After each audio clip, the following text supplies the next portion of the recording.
Thank you, Amar, for the introduction. Good morning, everyone.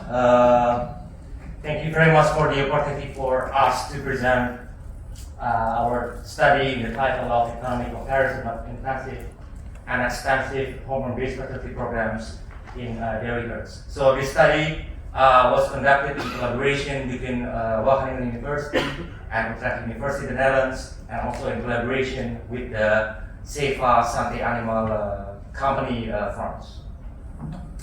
So I would like to explain what is hormone-based fertility programs. So it is one of the reproductive management strategies in dairy farms that administer several injections of hormone to the cow, and we name it as hormone protocols in order to maintain a good reproductive performances, such as to get a shorter cupping interval or shorter cupping to first insemination interval.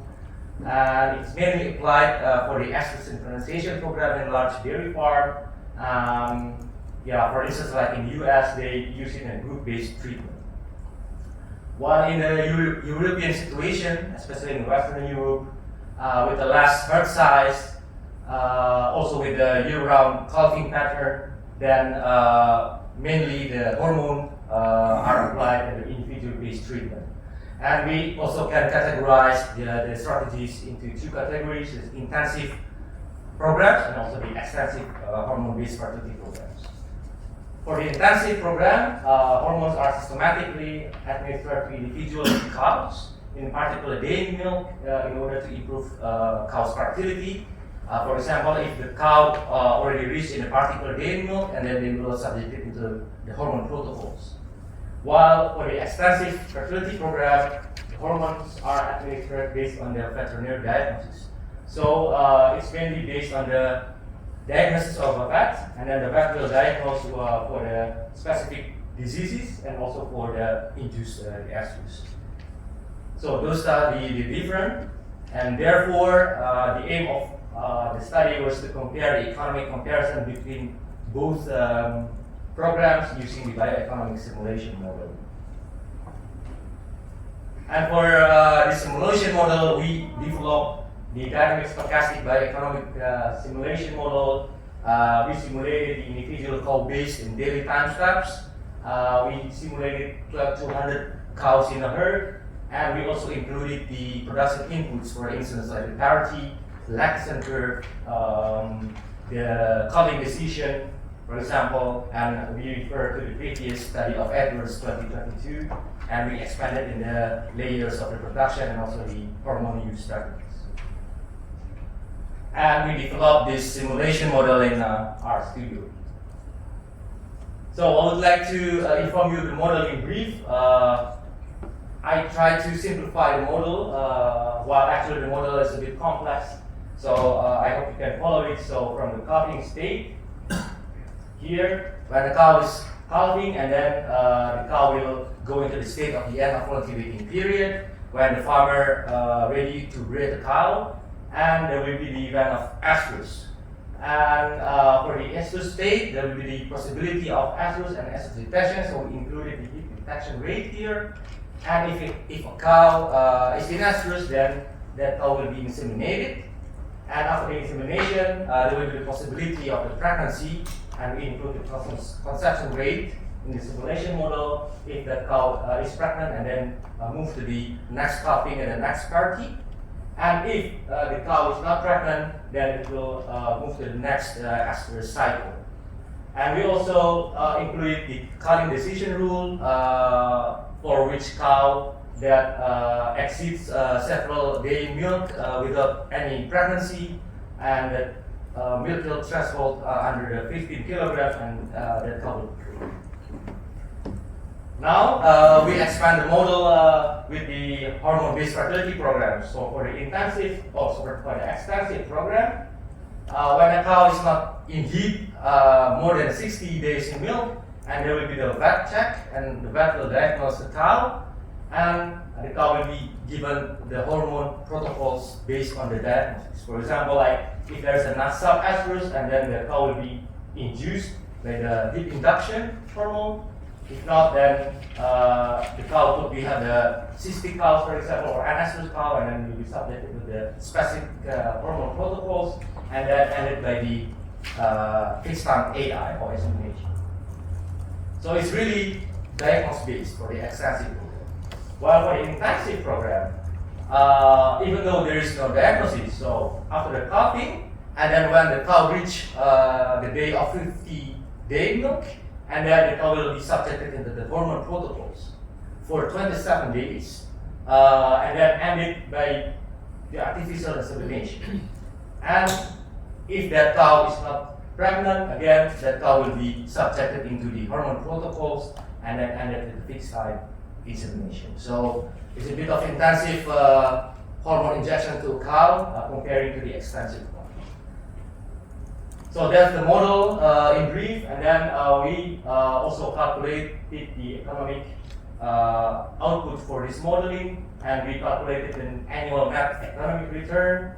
So this is the calculation of the subtraction of the total revenue with the total cost, and then we included the annual total revenues such as the milk revenue and also the cost produced by calving cows. And for the costs, there are several costs that we include in the model. For example, the feed cost, insemination, hormone cost, labor, veterinary cost, milk production cost, calving, and culling costs. Right, so for the parameterization of the model, so we utilized the several input references, such as we utilize the existing data in the university and also from the literatures and also the expertise, other expertise, as you can see from this table. And for the results, so now this table shows you the annual technical outputs of the simulated 200 cow dairy herd, and then we compare between the intensive and extensive program. And you can see here for the reproductive performances, example, for the calving interval, that the intensive program gave a shorter day of calving interval compared to the extensive program, and also less culled cow. Meanwhile, for the number of hormone treatments, of course, the extensive program gave less hormone treatments and also less labor time on hormone treatments compared to the intensive program. While for the labor time on insemination, the intensive program gave on less labor time. And yeah, for the milk production, we can see that the intensive program gave higher milk yield in a year basis comparing to the extensive. So those are the technical outputs, and we move to the annual economic outputs. When we see the revenues here, of course, because of the milk revenues and calf revenues, then we can see here that the intensive program gave higher milk revenues compared to the extensive one, in a difference of 28,000 euros, and as well as the calf revenues with a difference of 2,000 euros per year for 200 cows. And yeah, this is the cost that you can see in the red side here, that all of these costs, when the intensive program gave the higher cost comparing to the extensive one, while in the blue side here, that these costs that the intensive program gave the lower cost comparing to the extensive program. And when we calculated the total costs, that the intensive program gave the higher cost compared to the extensive program, with a difference of 9,000 euro.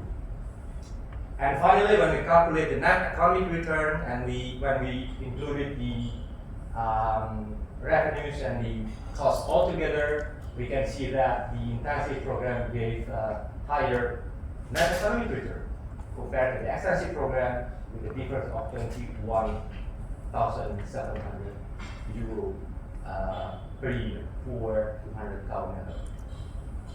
Well, from those results, we can discuss that we developed the first, as far as we know, this is the first bioeconomic simulation model in the extensive hormone-based fertility programs, where the previous program, the previous simulation study simulated amongst the intensive programs. And yeah, our output showed a big difference between those two programs. Of course, this output influenced by input parameters, and we also had a challenge to have some kind of the input parameter, for example, the consumption rate after the hormones being used, and also for the incidence of reproductive diseases. So that's why we also utilize the non-Western European input, for instance, from the US and also from New Zealand, and also the experts. And yeah, to deal with the uncertainty, we also conducted the sensitivity analysis, and we found that the influential parameters of the economic outputs were extraction rate and also the milk price. And actually, we also modeled two other intensive fertility programs that I cannot show you here, but then other two programs also gave higher net economic return comparing to the extensive program. So the big conclusion, the big funds in the big screen are using bioeconomic simulation model that the intensive program gave higher economic benefit compared to the extensive hormone-based fertility programs, while actually we can also be likely more prudently apply for the hormone use when a good reproduction rate is equal. Right, thank you very much for your attention, and thank you for all the contributors to this research. It's nice to have a